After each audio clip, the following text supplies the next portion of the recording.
On January 17, 1942, an event occurred that changed the world. All-out war was raging in Europe and the Pacific, but it was not a battle that would have such an impact on the future.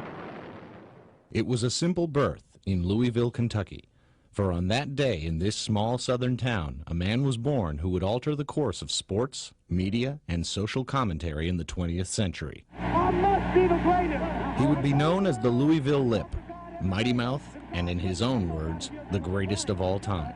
Words that he lived up to not only in his professional career, but in his personal life as well. He is the one, the only, the champ, Muhammad Ali.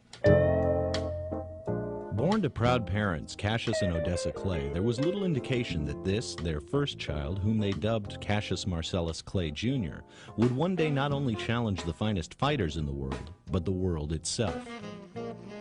A precocious but polite child, young Cassius was raised as a God-fearing Baptist in the oldest of Southern traditions. It wasn't until the age of 12 that the young boy had any inkling of the destiny that lay ahead. In October of 1954, Clay and a friend rode their bicycles to the Columbia Auditorium, which was hosting the Louisville Home Show. Spending their afternoon looking at the wares of various African-American merchants and gorging themselves on the free popcorn and candy, neither boy had any idea that this afternoon would change history. When the boys had had their fun and their fill of the free food, they went outside to ride home, but Cassius's brand new red and white Schwinn was missing, stolen. It turned out to be the luckiest day of his life. Crying and upset, the young boy sought help from a policeman at the auditorium, Joe Martin. Clay told Martin that his bike had been stolen and that he was going to whoop whomever had taken it. Martin, who coached a boxing program for local youths, replied that if he was going to whoop someone, he had better learn how to fight first. It was the beginning of a long friendship and a glorious career. Martin coached his new protege through an impressive amateur career that included 108 bouts, 6 Kentucky Golden Gloves championships, and 2 national AAU titles before he was 18. This led to his 1960 appearance at the Olympics in Rome, where he won a gold medal for the United States. Though he would later throw that medal off a bridge and into the Ohio River in disgust at the fact that it hadn't changed his status as a black man living in the segregated South. Upon his return to the States, Clay turned pro with his fight fight against Tony Hunsaker in Louisville. Winning the fight in 6 rounds, he set the stage for what was to come. Racking up an impressive string of victories, the young fighter had only one goal in mind: the heavyweight championship of the world. Though the racial climate in America was not favorable to blacks in the mid-20th century, with suffocating social policies aimed at maintaining the illusion and semblance of white superiority, things had been different in sports for quite some time. Boxing in particular had broken the color barrier early on with the rise of the first black heavyweight champion, Jack Johnson.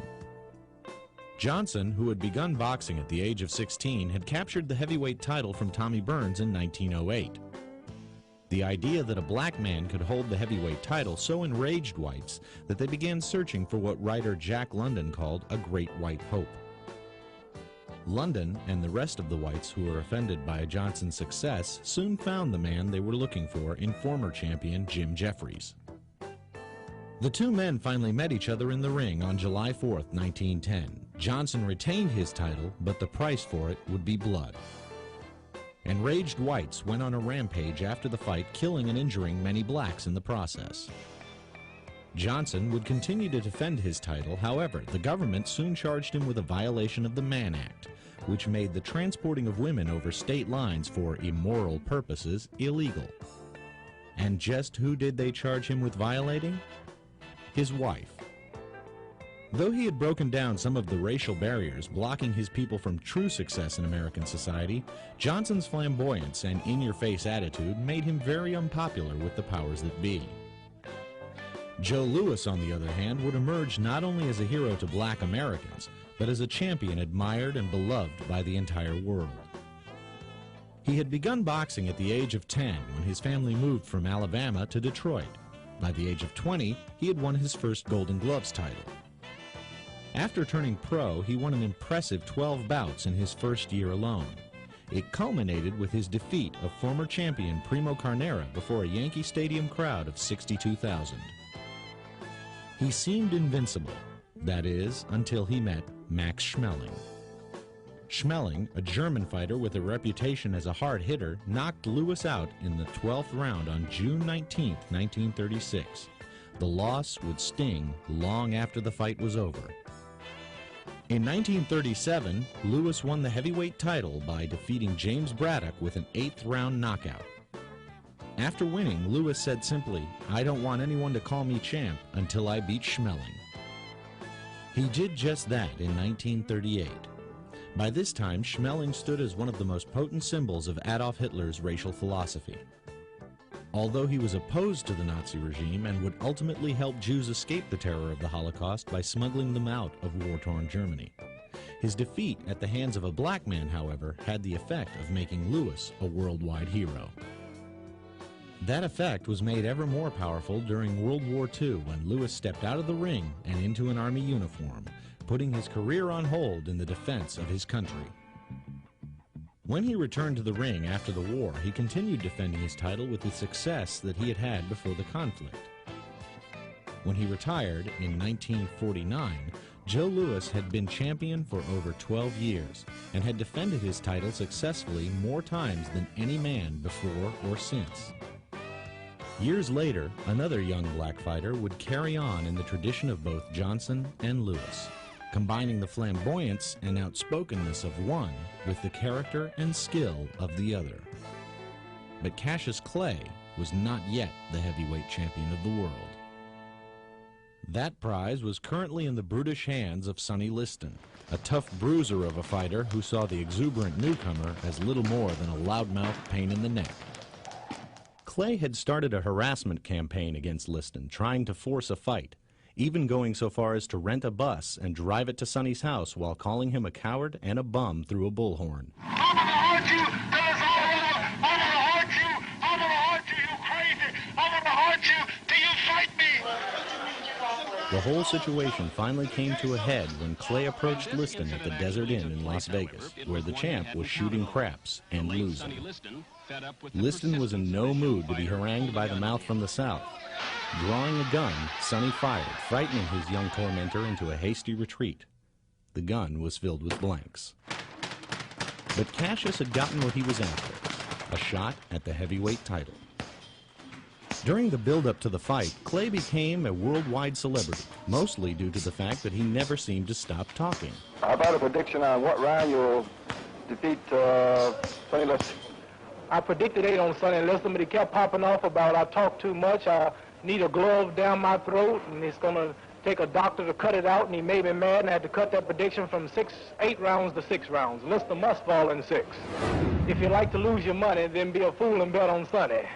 But if you want to have a good day, then put it on Clay. Sonny Liston is popping off his mouth and making all of these way-out statements, and I'm going to put an end to it February 25th, and I don't have to convince nobody now that I am great. They all know it. So many people here talk about Liston beating me.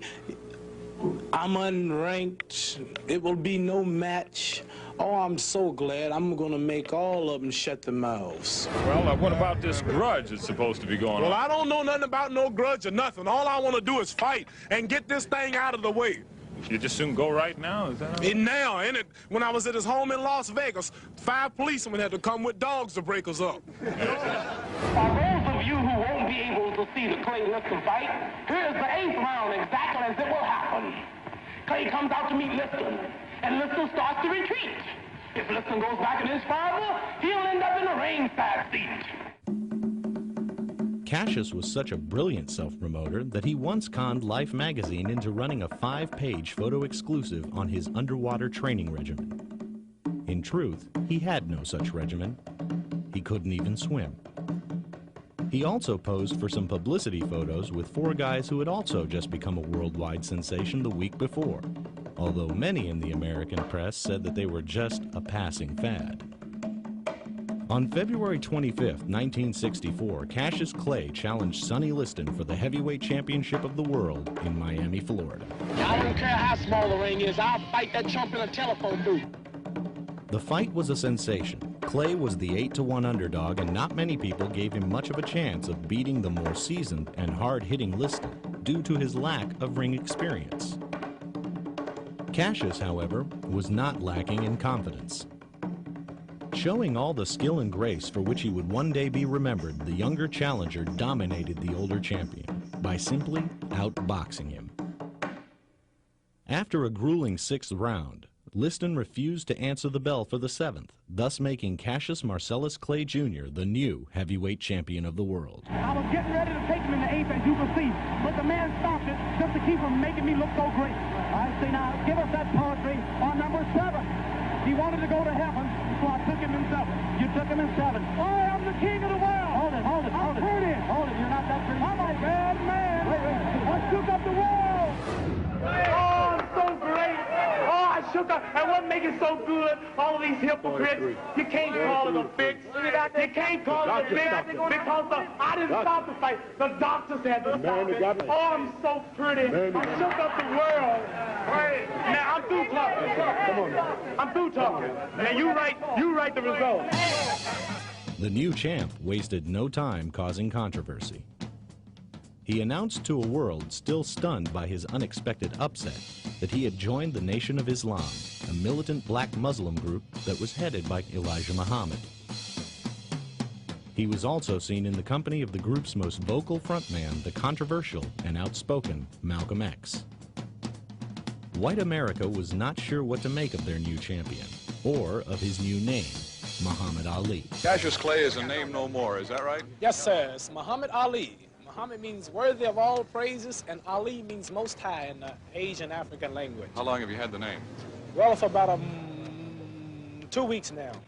Was anybody special gave you the name? Yes, sir. My leading teacher, the most honorable Elijah Muhammad. Sonny Liston made 2 mistakes in his whole life. That's when he fought me the first time, and that's when he fights me the second time. Are we gonna get him? No dance. Float like a butterfly and sting like a bee. Ali gave Liston a rematch in May of the next year, knocking out the former champ in 2 minutes and 17 seconds in the very first round, and then taunting him with shouts of "Get up, you bum, get up and fight, no one's gonna believe this," as he lay prone on the canvas. It was his first title defense and a spectacular display of the skill with which he would dispatch rivals in years to come. But even with this easy victory over a worthy challenger, there would be controversy. Ali was right. People did have trouble believing in his talent. The punch with which he knocked Liston out became known as the shadow punch because it came so fast few in the crowd could claim to have seen it. And fast was becoming something of a staple in Ali's life. With all the speed that he displayed against an opponent in the ring, Ali courted and married beauty Sanji Roy 41 days after they met, and filed for divorce just 11 months later, claiming that Sanji had not lived up to the tenets of his faith, as she had promised to do before they were wed. But domestic problems aside, Ali was having a fairly good year. Do you feel your recent marital difficulty will affect your career in any way? No, that's nothing. That's out of the way. That'll soon be over. We'd rather not discuss it in public. It's in the courts. They'll handle it. But this is just another small problem that will soon be out of my way.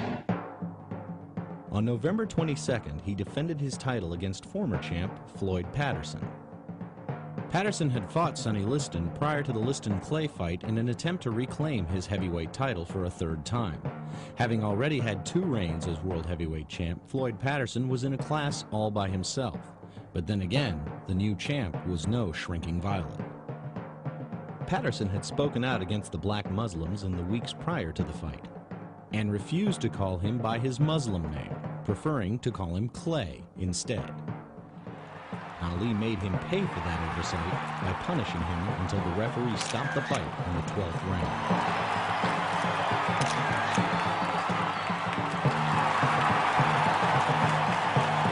And that's enough. The referee says that's it, and he's taking Patterson out of the fight. After the fight, Patterson befriended the new champion and forevermore referred to him as Muhammad Ali.